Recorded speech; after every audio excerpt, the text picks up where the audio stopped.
दोस्तों ये वीडियो आप लोगों के लिए बहुत इंपॉर्टेंट होने वाली है, जिसमें हम इलाहाबाद हाई कोर्ट पीएस भर्ती के एग्ज़ाम पैटर्न को डिटेल में समझेंगे, जो चीज़ें नहीं समझ में आ रही हैं, और सिलेबस को भी डिटेल में समझेंगे, और जो इंस्ट्रक्शंस आपको दिए गए हैं आपके एलिजिबिलिटी से रिलेटेड वो भी समझेंगे।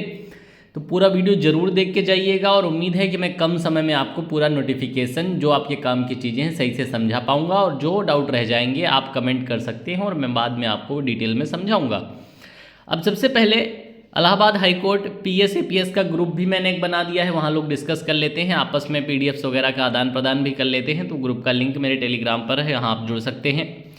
इसके अलावा अगर कोई बैच पेड बैच ढूंढ रहे हैं तो मेरे चैनल पे कोई पेड बैच नहीं चलता है, ना ही मैं पढ़ाता हूँ, लेकिन अन्य चैनल से मैंने इस बारे में बात की। एसएसजी गुरुकुल चैनल से इनका ये पेड बैच है, इसका स्क्रीनशॉट मैंने डाला है। 1999 रुपये का इन्होंने अपना डिस्काउंट करने के बाद कर दिया है, और इस पर मैंने एक कूपन कोड इनसे लिया है, जिससे मेरे चैनल का कोई भी बच्चा जाएगा तो 1999 पर 15% और डिस्काउंट हो जाएगा, जिसका कूपन कोड आपके सामने लिखा है PS15। और ये जब तक कूपन कोड इन्होंने मेरा चालू रखा है तब तक ये ऑफर काम करेगा, 15% एक्स्ट्रा डिस्काउंट। ठीक है, ये किसी भी बैच में काम कर जाएगा जब तक ये कूपन कोड ये बंद नहीं करते हैं। ठीक है, तो इसमें इलाहाबाद हाई कोर्ट वाले में, लेखपाल वाले में, सब में काम कर रहा है PS15, यानी 15% एक्स्ट्रा डिस्काउंट जो उस दिन का रेट होगा उससे। अब ये सब बातें हो गई, इसके बाद हम बात करने वाले हैं अब डिटेल में। यहाँ पर ये मेरा टेलीग्राम चैनल है, यहाँ रोज़ आपको अपडेट मिलती हैं हर चीज़ की, जो भी सरकारी परीक्षाएं यूपी की चल रही हैं। अब यहाँ पर हम पीएस एपीएस का नोटिफिकेशन मैंने पीडीएफ में डाल रखा है, तो यहीं से खोल के आप दिखा रहा हूँ। यहाँ से हमारी पीडीएफ शुरू हो रही है, और इस पीडीएफ में सबसे पहले नंबर पर मैं आपको दिखा देता हूँ कि आपके जो कंटेंट्स हैं उसका पूरा जो है इंडेक्स दिया गया है, पूरी सारणी दी गई है। चैप्टर 1 इंट्रोडक्शन है, हमें कुछ खास लेना देना नहीं है। चैप्टर 2 वैकेंसीज है, वैकेंसीज नंबर ऑफ वैकेंसीज आपको पता है। इसके बाद आते हैं रिजर्वेशन पे। ठीक है, तो सबसे पहले आपने देख लिया इंट्रोडक्शन, फॉर्म कब से कब तक भरे जा रहे हैं, इसमें लिखा हुआ है कितनी फीस है किस फॉर्म की। 1900 रुपये आपको जो है जनरल ओबीसी, और 1700 रुपये अदर कैटेगरीज के लिए फ़ीस है। और आपको पता है 5400 ग्रेड पे की नौकरी है, अच्छी खासी सैलरी है, सब आपको पहले से पता है। अब इसके बाद हम बात करेंगे कि आपका जो है यहाँ पर नंबर ऑफ़ वैकेंसीज़ आप देख सकते हैं, नंबर ऑफ़ वैकेंसीज़ भी दी गई हैं नीचे। 195 पोस्ट आपकी जो है प्राइवेट सेक्रेटरी ग्रेड 1 की हैं। इसके लिए आपकी क्वालिफ़िकेशन मांगी गई है बैचलर डिग्री, यानी आपने ग्रेजुएशन कर रखा हो। इसके अलावा आपको जो है इंग्लिश शॉर्ट हैंड की और टाइपिंग की नॉलेज हो, जिसमें आपको स्पीड मांगी गई है 100 और 40। इसके अलावा आपको जो है कंप्यूटर के डाटा एंट्री, वर्ड प्रोसेसिंग और कंप्यूटर ऑपरेशंस की नॉलेज हो। ठीक है, इसमें कोई ओ लेवल वगैरह आपसे नहीं कहा गया है। अब हम बात आते हैं रिजर्वेशन पे। तो रिजर्वेशन वही है जो यूपी में अदर एग्जाम्स में रहता है, 21% आपका शेड्यूल कास्ट का। ठीक है, शेड्यूल ट्राइब्स का 2%, 27% ओबीसी का, 10% ईडब्ल्यूएस का रिजर्वेशन है। इसके अलावा बहुत सारे जो नियम हैं आपके हॉरिजेंटल वर्टिकल रिजर्वेशन जहां मिक्स हो रहे हैं, उसमें जो ज़्यादा रिजर्वेशन होगा वो दिया जाएगा। हॉरिजेंटल और वर्टिकल अगर आपको दोनों मिलना है, जैसे महिलाओं का रिजर्वेशन 20% होता है, डीएफएफ का 2%, एक्स सर्विसमैन का 5% और फिजिकली हैंडीकैप्ड लोगों का 4% रिजर्वेशन आपको यहाँ देखने को मिलेगा। ये हो जाता है आपका हॉरिजेंटल रिजर्वेशन। इसके अलावा दोनों रिजर्वेशन मिलाकर भी समझाया गया है, और बहुत सारे रूल्स रिजर्वेशन को लेके होते हैं, सबको अपने अपने पता होंगे। लेकिन अगर आप कोई 2 रिजर्वेशन क्लेम करते हैं, पीएच कैटेगरी और ओबीसी एससी के साथ भी क्लेम करते हैं, तो जहां आपको ज़्यादा बेनिफिट मिलने वाला है वो वाला रिजर्वेशन आपको दिया जाएगा। इसके बाद अब हम बात करेंगे कि यहाँ पर दिखाया गया है कि 195 वैकेंसीज़ को रिजर्वेशन वाइज दिखाया गया है, तो इसमें 81 वैकेंसी जो हैं अनरिजर्व्ड हो जाएंगी, वो उसमें कोई भी सेलेक्ट हो सकता है। इसके अलावा बाकी सभी वैकेंसीज़ जो है अलग अलग डिफाइन की गई हैं वर्टिकल और हॉरिजॉन्टल रिजर्वेशन में। आप इसका स्क्रीनशॉट भी ले सकते हैं और टेलीग्राम से पीडीएफ भी ले सकते हैं। अब इसके आगे हमारे काम की जो चीज़ें हैं वो हम देखेंगे। क्या है हमारे काम की चीज़? अब आ गया एलिजिबिलिटी क्राइटेरिया। मैंने बता दिया कि आप जो है ग्रेजुएट हों, बीए बीएससी बीकॉम या बीटेक या कोई भी ग्रेजुएशन आपने कर रखा हो। इसके अलावा आपको जो है शॉर्ट हैंड आपका 100 की स्पीड का हो। 100 और 120 दोनों के बीच में अलग अलग थोड़ा मतभेद है, लेकिन आप समझो 100 से 120 होना ज़रूरी है। और आपकी टाइपिंग स्पीड 40 लिखी है, लेकिन ये मान के चलो जिनकी 50 तक है टाइपिंग स्पीड, वो आसानी से इस परीक्षा को निकालेंगे। अब इसके बाद आपको data entry, word processing, computer operations की नॉलेज हो, ये भी मांगा गया है। अब प्रेफरेंशियल क्वालिफिकेशन है, प्रेफरेंस किन्हें मिलेगा? जिन्होंने टेरिटोरियल आर्मी में जो है मिनिमम 2 साल सर्विस की हो, या जिनके पास एनसीसी का जो है बी सर्टिफिकेट हो, तो इन लोगों को जो है प्रेफरेंस मिल सकता है। अब एज की बात करेंगे तो एज आपकी 21 से 35 वर्ष सामान्य के लिए है, 21 से 35 वर्ष, और इसके अलावा सबको अलग अलग जो है रिजर्वेशन के हिसाब से एज की छूट दी जाएगी। अब अपर लिमिट आप देख सकते हैं, अपर लिमिट में जो है रिजर्वेशन अलग तरीके हैं, एक सर्विसमैन का भी है, ओबीसी का भी है, एससी का भी है और अन्य लोगों का भी है, पीएच का भी है, सबका रिजर्वेशन है। तो अपना अपना रिजर्वेशन आप लोग यहाँ जो है स्क्रीनशॉट लेके देख सकते हैं और इसको पीडीएफ में भी डाउनलोड कर सकते हैं। ठीक है, लिखा है candidate claiming age relaxation in more than one category will be entitled to only one of the relaxation which is more beneficial to him or her। इसका मतलब है जिसमें भी आपको ज़्यादा फायदा होगा वो रिजर्वेशन आपको दिया जाएगा, जहां आप दो कैटेगरीज क्लेम करते हैं, वर्टिकल एक हॉरिजॉन्टल। ठीक है, तो मैंने पहले भी आपको बता दिया। नेशनैलिटी आपकी इंडियन होनी चाहिए, इसके अलावा अगर आप इंडियन नहीं है तो कुछ विशेष रूल आपके लिए दिए हैं, मोस्टली आप लोग इंडियन ही हैं, तो इन विशेष रूल्स को पाकिस्तान, श्रीलंका, म्यांमार और इन सबको पढ़ने की ज़रूरत आपको खास नहीं है। अब इसके बाद बात करते हैं कैरेक्टर। आपका कैरेक्टर सबको पता है अच्छा होना चाहिए। शादी का स्टेटस ऐसा होना चाहिए कि एक आदमी हो अगर आप, मतलब पुरुष हो अगर आप, तो आपकी दो पत्नियां नहीं होनी चाहिए, और अगर आप एक महिला हो तो आप ऐसे पुरुष के साथ नहीं रह सकती जिसकी एक पत्नी ऑलरेडी हो आपसे पहले। ठीक है, तो ये दो नियम का प्रतिबंध यहाँ पर लगाया गया है। इसके बाद फिजिकल फिटनेस आपकी फिट होने चाहिए, इसके संबंध में आपका एक औपचारिक मेडिकल भी होगा लास्ट में। अब इसके बाद बात करेंगे कि आपका सिलेबस क्या क्या रहने वाला है। सिलेबस को हम समझ लेते हैं यहाँ पर। सबसे पहले स्टेज 1, स्टेज को बहुत ध्यान से सुनिएगा। स्टेज 1 में 3 पार्ट हैं। पार्ट ए हो गया, ठीक है। तो पार्ट ए जो आपका है, तो पार्ट ए में 100 क्वेश्चन आएंगे, 200 मार्क से होंगे, 90 मिनट आपको करने को मिलेंगे। सामने लिखा है आपका जो है general science, history of India, Indian national movement, यानी पूरा जीएस आपका जो है दिख रहा है ऊपर। ठीक है, इसके अलावा आपका नीचे देखिए general aptitude, special knowledge regarding education, culture, agriculture, industry, trade, living, social, traditional Uttar Pradesh, knowledge of general English and general Hindi of graduation level, elementary knowledge of computers. ठीक है, इतने सवाल आपको इतने विषय से पूछे जाने हैं। इसमें लिखा हुआ है एक चीज़ नोट जरूर पढ़ते जाइएगा, no negative marking, no minimum qualification marks. ठीक है, ये नोट सब में पढ़ना है आपको, रेड वाला। इसके बाद पार्ट बी की बात करें तो कंप्यूटर नॉलेज बेस्ड टेस्ट होगा, इसमें लिखा हुआ है, और इसमें आपको जो है मैक्सिमम 100 मार्क्स दिए जाएंगे, 15 मिनट का टेस्ट होगा। इसमें मिनिमम आपको 50 मार्क्स लाने हैं 100 में से। ठीक है, इसमें करना क्या होगा, एक copy of part of judgment, एक जजमेंट की कॉपी आपको दी जाएगी, 500 वर्ड होंगे। ठीक है, लगभग 500 वर्ड होंगे, इंग्लिश में होंगे। Will be given to the candidate for reproducing the same on the computer in the same format within 15 minute. 15 minute में आपको 500 शब्द लगभग टाइप करने हैं, जैसा दिया जाएगा जैसे का तैसा बनाना है। ठीक है, जिस फॉर्मेट में लाइन जहां से शुरू हो रही है, पैसेज जैसे बना हुआ है पैसेज को सेम वैसे बनाना है, स्पेस जितना है उतना ही देना है, और लाइनों को फॉर्मेट जैसा रखा गया है वैसा ही रखना है। ठीक है, तो इसमें आपको 50 नंबर लाने हैं 100 में से, नहीं तो आपको जो है आगे काउंट नहीं किया जाएगा। इसके बाद कंप्यूटर बेस्ड टेस्ट सीबीटी फिर लिखा हुआ है, ड्यूरेशन 15 मिनट है, मैक्सिमम 100 मार्क्स हैं। ठीक है, तो इसमें जो है आपको एक ट्रांसलेशन करना रहेगा पैसेज का, जो लगभग 250 वर्डों का होगा। शॉर्ट हैंड टू इंग्लिश आपको करना होगा, और ये वाला जो दिया जाएगा आपको, तो वो भी दिया जाएगा सर आइजैक पिटमैन्स की बुक से, वहाँ से आपको करना है। आपको 100 में से 50 नंबर लाने ही लाने हैं, नहीं तो आप बाहर हो जाएंगे। अब यहाँ पर आप एक चीज़ देख सकते हैं, note part A, B and C, ये तीनों ए स्टेज 1 के पार्ट थे, स्टेज 1 के पार्ट हैं, और ये सिंगल शिफ्ट में तीनों ही पेपर होंगे। 15 मिनट का गैप आपको सभी के बीच में दिया जाएगा, और एक ही दिन एक ही शिफ्ट में इतना हो जाएगा।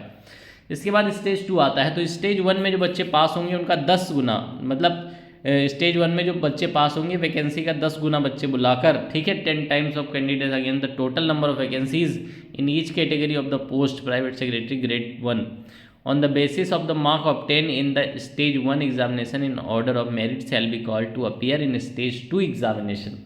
मतलब स्टेज 1 पास होने वाले बच्चों में वैकेंसीज का 10 गुना बुला लिया जाएगा स्टेज 2 के लिए। स्टेज 2 में आपका शॉर्ट हैंड टेस्ट होगा। इस शॉर्ट हैंड टेस्ट जो होगा मैक्सिमम 200 मार्क्स का होगा, 5 मिनट में आपको लिखना रहेगा और 30 मिनट में उसे ट्रांसक्राइब करना रहेगा। ठीक है, इसके बाद आप एक चीज़ और ध्यान से रखें, minimum qualification marks 160 out of 200, और इस 200 में से आपको 160 नंबर लाने ही लाने हैं, नहीं तो आपको कंसीडर नहीं किया जाएगा आगे। ठीक है, तो ये जो डिक्टेशन पैसेज है 500 वर्ड्स का है, अप्रोक्सीमेटली 5 मिनट आपको दिए जाएंगे, और उसके बाद 5 मिनट आपको बोलने के बाद आपको 30 मिनट इसे टाइप करने के लिए दिया जाएगा। इसके बाद आता है स्टेज 3 आपका इंटरव्यू। ठीक है, तो अगर आप दूसरा स्टेज आपका हो जाता है तो फिर आपको टोटल वैकेंसीज के 3 गुना बच्चे बुलाए जाएंगे इंटरव्यू के लिए। 3 times of candidate against the total number of vacancies each category of each post of private secretary grade 1 on the basis of result of stage 2 examination.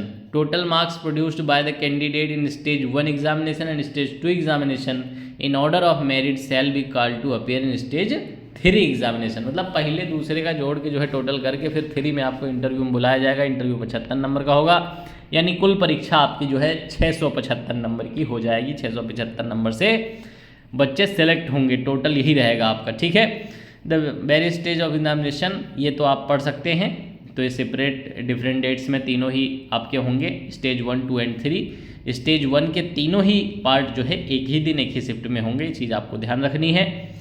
तो यहाँ से आपका पेपर हो गया। ठीक है, 10 टाइम्स बुलाया पहले, फिर 3 टाइम्स बुलाया, फिर इंटरव्यू हुआ। बाकी चीज़ें आप जो है ज़्यादा डिटेल में पढ़ सकते हैं नोटिफिकेशन से। वीडियो काफ़ी लंबा हो रहा है।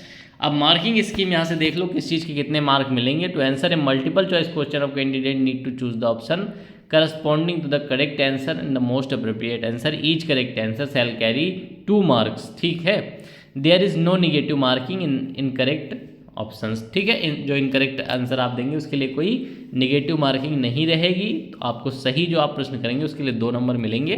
ठीक है, ये आपका जो है लिखित परीक्षा का प्रोग्राम हो गया ऑब्जेक्टिव टाइप्स का। इसके बाद बात करेंगे कि आपका स्टेज 1 का पार्ट बी यानी कंप्यूटर नॉलेज टेस्ट है। Mark to be declared on the each mistake error. तो ठीक है, तो वैल्यू ऑफ मिस्टेक देखेंगे, एक मिस्टेक बराबर 0.2 मार्क्स, एक गलती पर 0.2 मार्क्स यहाँ पर आपके काटे जा सकते हैं। ठीक है, left out word and spelling mistake will be treated as full mistake. अगर आप कुछ स्पेलिंग छोड़ देते हैं, कुछ वर्ड छोड़ देते हैं, स्पेलिंग मिस्टेक कर देते हैं, तो आपको जो है पूरी गलती मानी जाएगी। ठीक है, तो यहाँ से आप देख सकते हैं bold, italic, shall be full mistake error. तो यहाँ पर पूरा डिटेल आप पढ़ लो कौन कौन सी चीज़ को गलती माना जाएगा। इस पर मैं विशेष वीडियो लेके आऊँगा जिसमें बताया जाएगा कि आपको आपकी कौन कौन सी गलती को फुल एरर माना जाएगा। इस वीडियो में कवर करेंगे तो वीडियो लगभग 1 घंटे का हो जाएगा। तो इसका आप स्क्रीनशॉट ले सकते हो, PDF से पढ़ सकते हो। फिर भी नहीं समझ में आया तो सेपरेट वीडियो आएगा मेरा जिसमें बताया जाएगा कि आपका जो है एरर काउंटिंग कैसे होगी और मार्किंग कैसे होगी। ठीक है, आप नीचे देख लेते हैं, यहाँ पर आप देख सकते हो बहुत सारा चीज़ें डिफाइन की। Number of word with mistake error. ठीक है, एक मिस्टेक एरर बराबर 0.2 मार्क्स। ठीक, इतना आपका काटा जाएगा। ठीक है, ऐसे ही 2 मिस्टेक, 3 मिस्टेक, 4 मिस्टेक, 5 मिस्टेक और 10 मिस्टेक, पूरा एक ही जैसा लिखा हुआ है।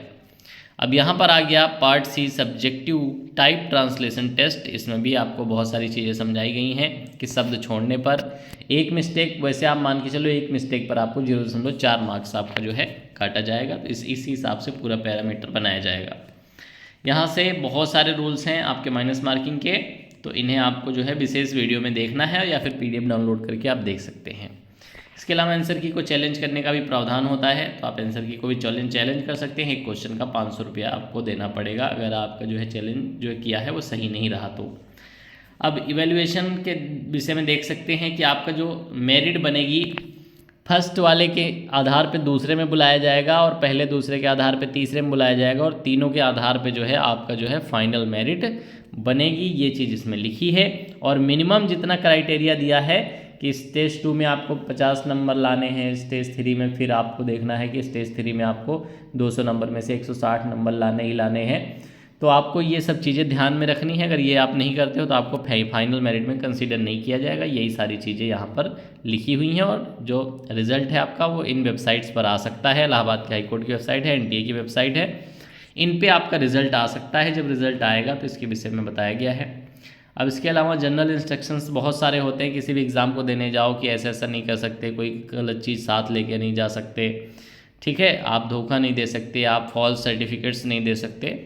तो ऐसी बहुत सारी चीज़ें यहाँ पर लिखी हुई हैं, तो इन्हें आप देख सकते हैं। ठीक है, अपना ID वगैरह, आधार कार्ड और इन सब चीज़ों के बारे में लिखा हुआ है। ये बहुत सारे जनरल इंस्ट्रक्शंस होते हैं, हर परीक्षा में होते हैं, तो इन्हें आपको देख लेना है एक नज़र। यहाँ से फॉर्म भरने का तरीका दिया हुआ है, इस तरीके से आप फॉर्म को भर सकते हैं। फ़ोटो का साइज वगैरह सब लिखा हुआ है इसमें।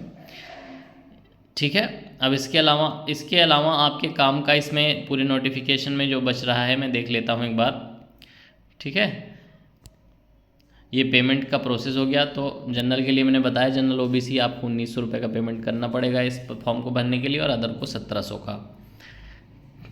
तो यहाँ से आपका पूरा फीस भरने का प्रोसेस समझाया गया है। अब एक चीज़ आपके काम की आ गई है, अगर आपको कोई हेल्प चाहिए तो आप स्क्रीनशॉट ले लो यहाँ से। तो ये वाले नंबर आपको काम करेंगे हेल्प में, कोई भी समस्या है तो आप इन नंबर्स पे कांटेक्ट या मेल कर सकते हो, यहाँ से आपको पूरी हेल्प मिलेगी। ठीक है, तो ये आपके सारे नंबर हो गए, तो इन्हें भी आप देख सकते हो। और एक बार फिर से कहूँगा कि PDF जरूर डाउनलोड कर लेना मेरे टेलीग्राम पे जाकर, अगर आपके पास नहीं है तो इस PDF के आधार पर ही आपका जो है हर डाउट दूर होता रहेगा, जो भी समस्या आएगी, या फिर मेरे वीडियोज़ पे आप कमेंट करोगे तो आपके उस डाउट पे वीडियो बनाई जाएगी। एडमिट कार्ड और उसके देख सकते हैं आप, यहाँ पर इंस्ट्रक्शंस दिए गए हैं कि क्या क्या नहीं करना होता है। तो आप यूजुअली परीक्षाएँ जो दे रहे हैं उसमें वही है कि कोई ऐसी चीज़ सामग्री अपने साथ ना लाएँ, सही पते पर आएँ, सही टाइम से आएँ, एडमिट कार्ड लाएँ, ID लाएँ, जो भी आपको बोला गया वो सब लेकर आएँ। तो ये तरीका होता है। ठीक है,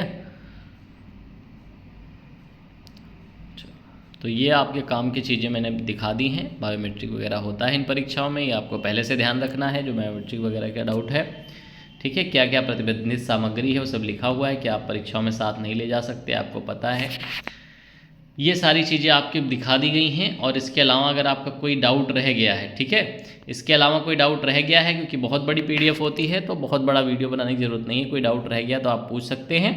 बाकी इसमें सामान्य चीज़ें ही जो हम करते हैं एग्ज़ाम में वही सब लिखा हुआ है। ठीक है, उम्मीद है इस वीडियो से आपको कुछ जानकारी मिली होगी, और आपको कोई दिक्कत आती है तो आप ज़रूर कमेंट करिएगा। बाकी आप इन वेबसाइट्स पर विजिट कर सकते हैं जो आपके सामने लिखी हैं, इलाहाबाद हाईकोर्ट और NTA की। इसके अलावा जो भी डाउट है कमेंट जरूर करिएगा, कमेंट के आधार पे ही मुझे पता चलता है कि बच्चों को किस चीज़ की जानकारी की ज़रूरत है, किस चीज़ में जो है कन्फ्यूजन हो रहा है। और इसके पहले अगर आप मेरे चैनल से जुड़े नहीं थे तो जुड़ जाइएगा, क्योंकि यहाँ आपको इलाहाबाद हाईकोर्ट की जितनी भी भर्ती हैं ग्रुप D से लेकर और PS तक सबकी जानकारी मिलती है। और जो वैकेंसी डिस्ट्रिक्ट कोर्ट की आती हैं जिसमें आपका group C, D driver, stenographer और ग्रेड C के जो जूनियर स्टूडेंट की वैकेंसी हैं, इनके बारे में पूरी डिटेल वीडियोस चैनल पे 100 से अधिक वीडियोस पड़ी हुई हैं, वहाँ पे आप देख सकते हो। अगर आप वो भर्ती देखना चाहते हो, फॉर्म भरने से लेकर और आपका जो है रिटायरमेंट तक की पूरी जानकारी वहाँ पर आपको मिल जाएगी। तो ये वीडियो अच्छी लगी हो तो चैनल को सब्सक्राइब करके ज़रूर जाना, क्योंकि यहाँ पर आपको अच्छी वीडियो और काम की वीडियो मिलने वाली हैं। और आप लोगों के कमेंट के आधार पर आप लोगों को जवाब भी देता हूँ और वीडियो भी लाता हूँ ताकि आपका डाउट दूर हो सके। उम्मीद है वीडियो अच्छी लगी होगी। Thank you for watching this video.